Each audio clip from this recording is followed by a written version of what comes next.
اعوذ باللہ من الشیطان الرجیم بسم اللہ الرحمن الرحیم فہزموہم بإذن اللہ وقتل داود جالوت وآتہ اللہ الملک والحکمت وعلمہ مما یشاء ولولا دفع اللہ الناس بعضهم ببعض لفسدت الارض ولکن اللہ ذو فضل علی العالمین۔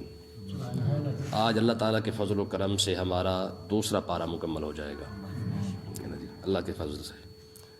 تو بات چل رہی تھی طالوت کی اور حضرت سیدنا شمویل علیہ السلام کی۔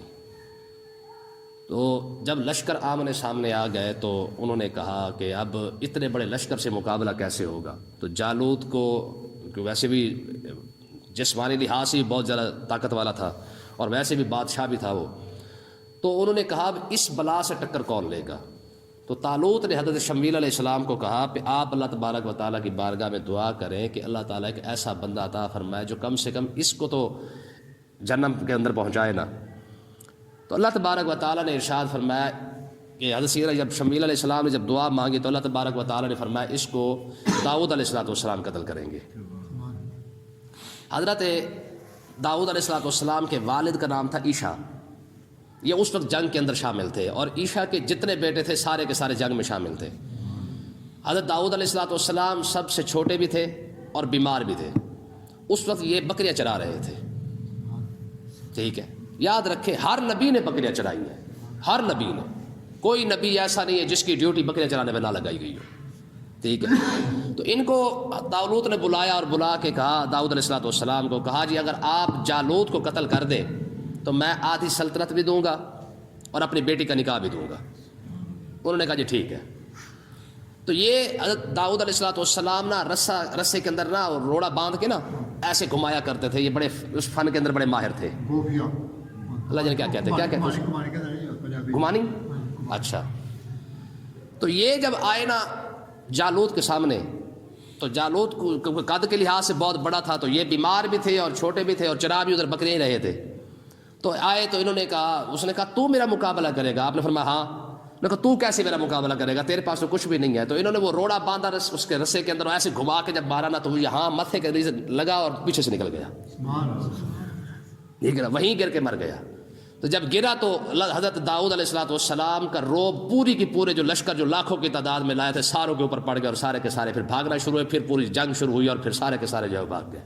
تو اس طرح اللہ تبارک و تعالیٰ نے حضرت داؤد علیہ السلام کو آدھی سلطنت بھی عطا فرمائی اور طالوت کی بیٹی کا نکاح بھی پھر آپ سے ہوا، اور اس کے بعد جو ہے وہ پھر آگے کام بڑھتا بڑھتا جو ہے پھر ساری سلطنت، جب طالوت کا وصال ہو گیا تو اس کے بعد ساری سلطنت حضرت داؤد علیہ السلام کے پاس آ گئی، ٹھیک ہے جی۔ تو یہاں پہ اسی بات کو بیان کیا گیا ہے، فہزموہم بإذن اللہ، فرمایا تو انہوں نے جب انہوں نے یعنی طالوت کے لشکر نے جو ہے ان کو بھگا دیا، جالوت کے لشکر کو۔ وقاتل داؤد جالوت، اور داؤد علیہ السلام نے جالوت کو قتل کر دیا۔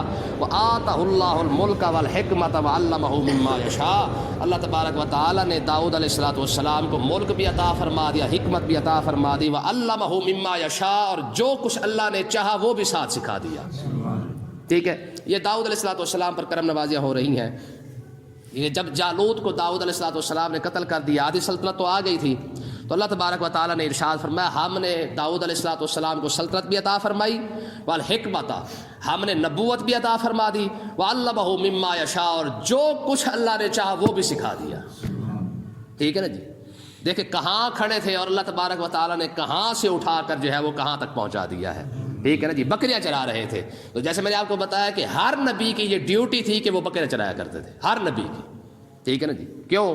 وجہ صرف اور صرف یہ ہے کہ تاکہ یہ نہ ہو کہ ان کو غصہ آ جائے کسی بھی امتی پر، تو ایسا نہ ہو کہ جس کو دیکھتے جائے اس وقت جو ہے وہ دعا مانگے اور جاتا رہے،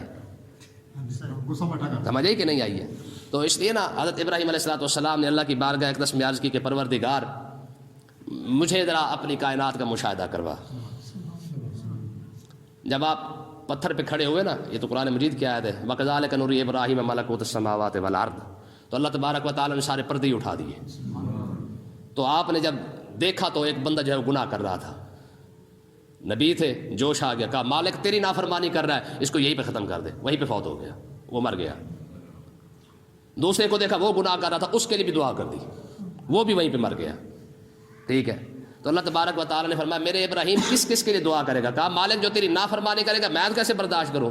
تو اللہ تبارک و تعالیٰ نے فرمایا میں روز دیکھتا ہوں، تو نے تو ابھی دیکھا ہے، میں ان کو روز دیکھتا ہوں، ٹھیک ہے نا؟ تو اس لیے یاد رکھے، وہ ہمارے ایک بزرگ ہیں، انہوں نے ایک بات بتائی، وہ کہنے لگے ایک شخص چلا گیا کسی بزرگ کے پاس، کہنے لگا حضور مجھے اسم اعظم سکھا دیں۔ آپ نے فرمایا اچھا، میں اس طرح کر، وہ فلانے چوک میں جا، وہاں پہ کھڑا ہو جا، جو کچھ وہاں تمہیں نظر آئے مجھے آ کے بتانا۔ وہاں پہ جا کے چوک میں کھڑا ہو گیا، دیکھا تو ایک بابا لکڑیاں اٹھا کے آ رہا ہے، ایمی کوئی بات بھی نہیں ہوئی ہے، پولیس والا سامنے آیا، اس کو آ کے تھپڑ لگا دیا، بابے نے لکڑیاں اٹھائی واپس چلا گیا۔ تو یہ بات آ کے اس نے ان بزرگوں کو بتائی، انہوں نے کہا جناب بڑی زیادتی ہوئی ہے۔ آپ نے فرمایا کیا ہوا؟ کہا جو چوک کے اندر ایک بزرگ آ رہا تھا، لکڑیاں اٹھائی ہوئی تھیں اس نے، اور پولیس والے نے خام خواہ اس کو تھپڑ مار دیا ہے۔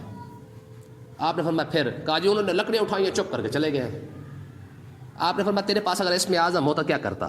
کہا جی میں پھوکا مار کے آگرہ لا دیتا بندے کو، پولیس والے کو۔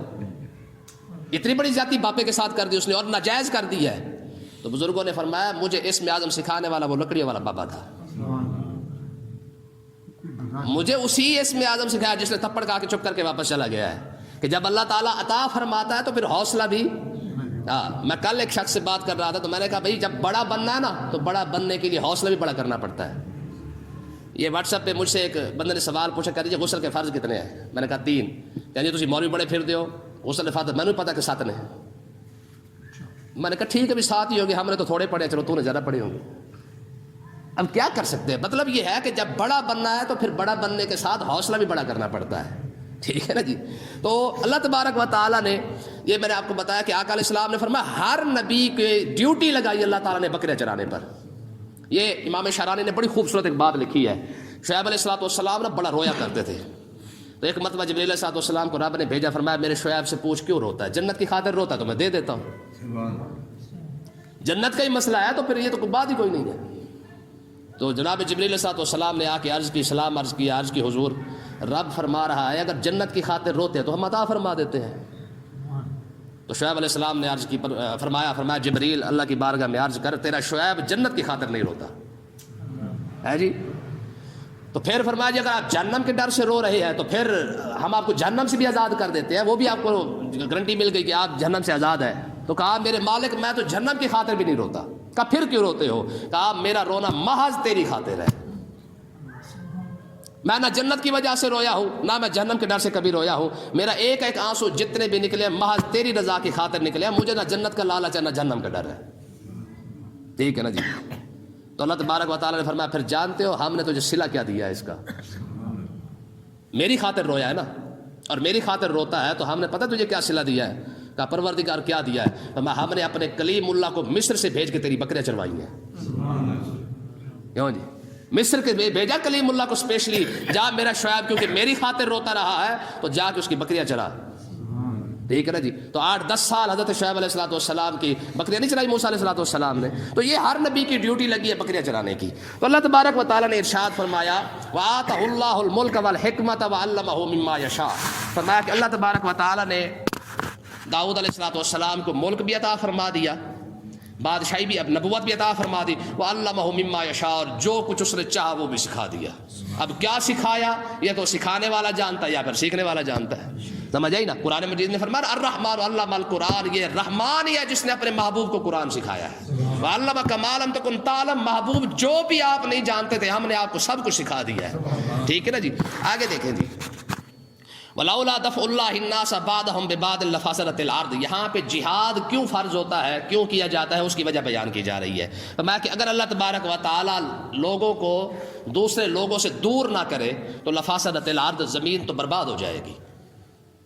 کھیت بچانا ہے نا، اگر کھیت بڑا اچھا ہو جائے، فصل بڑی اچھی ہو جائے اور اس کے اندر گھاس ہو گیا تو کیا کریں گے؟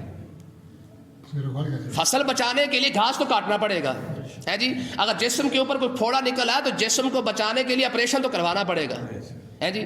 اگر لوگوں کا مال کو محفوظ کرنا ہے، لوگوں کو امن اور سکون کی زندگی جینے دینی ہے تو پھر چوروں کو بھی پکڑنا پڑے گا، ڈاکوں کو بھی پکڑنا پڑے گا، ہے جی؟ اگر ملک کے اندر جو ہے دہشت گردی اٹھنے لگے تو پھر اس کو کچلا تو جائے گا لوگوں کو جینے کے لیے۔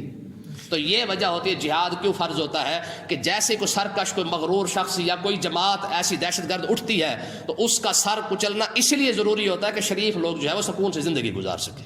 تو اللہ تبارک و تعالیٰ نے یہی بات ارشاد فرمائی ہے، فرمایا کہ اگر اللہ تبارک و تعالیٰ ایسے لوگوں سے جو ہے وہ بدماش لوگوں کو نہ کچلا جائے تو لفسدت الارض، جو بدماش جو مرضی چاہے کرتے پھریں گے، وَلَٰكِنَّ اللَّهَ ذُو فَضْلٍ عَلَى الْعَالَمِينَ، یہ اللہ تعالیٰ یہ ہے جو تمام جہانوں پر فضل فرما رہا ہے۔ کتنے، یہ نہیں کہ تمہاری تو چھوٹی سی زمین ہے، یہ صرف تمہاری زمین نہیں ہے، پتہ نہیں کتنے جہان ہیں، کتنے سیارے ہیں، کتنی کہکشائیں ہیں، کتنی جناب والا یہ سارا کچھ نظام ہے۔ 18,000 جہان تو علماء بیان کرتے ہیں، ٹھیک ہے نا جی۔ تو ہر جہان پر یہ رب بھی ہے جو فضل فرما رہا ہے، ٹھیک ہے نا جی۔ آگے دیکھیں فرمایا تلک آیات اللہ نتلوها علیک بالحق، فرمایا یہ اللہ کی آیتیں ہیں، نتلوها علیک بالحق، جو ہے محبوب ہم آپ پر حق اور سچ کے ساتھ تلاوت کرتے ہیں، ٹھیک ہے نا جی۔ حضور نے کسی کے پاس تاریخ تو نہیں پڑھی نا، نہ حضور مورخین کے پاس گئے ہیں، نہ حضور نے کسی سے تاریخ کا علم سیکھا ہے، لیکن اس کے باوجود بالکل جتنے واقعات ہوئے ہیں سارا کا سارا ویسے ہی بیان فرما دینا، ٹھیک ہے نا جی۔ دیکھیں نا یہ واقعات سارے پرانے ہی ہیں نا، طالوت علیہ السلام، طالوت کی اور جالوت کی جو لڑائی ہوئی ہے یہ پچھلے واقعات ہیں۔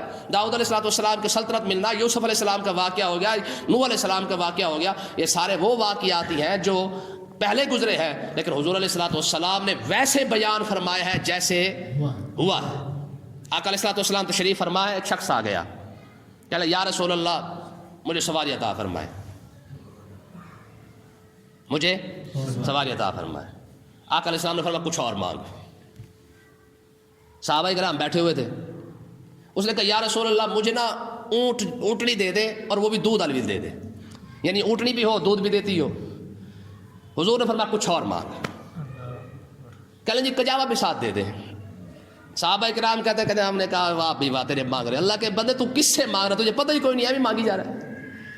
پہلے کا سواری دے دے، حضور نے فرمایا کچھ اور مانگ، اسے مانگنے کا ڈھنگ ہی نہیں آیا۔ اب مانگنے کا ڈھنگ آیا تو صحابہ کو آیا ہے۔ حضرت ربیہ نے ایک رات سوچا، انہوں نے کہا یا رسول، آج گھر گئے، گھر جا کے سوچے یار آج تہجد کا وضو اگر میں کرواؤں تو مزہ نہ آ جائے۔ ساری رات حضور کے حجر مبارک کے باہر بیٹھے رہے۔ جب تہجد کے ٹائم حضور اٹھے نا، آپ نے فرمایا بھی باہر کون ہے؟ کہا جی ربیہ۔ فرمایا کیا کر رہا ہے؟ کہا عرض کی حضور دل کی خواہش تھی آج میں آپ کو وضو کرواؤں۔ حضور نے فرمایا چل لے لوٹا لے کے آگے وضو کروایا۔ جب وضو کریم آقا علیہ السلام نے دیکھا نا کہ ساری رات غلام باہر بیٹھا رہا ہے، صرف اسی کے لیے آئی یار کہ مجھے وضو کروانا ہے۔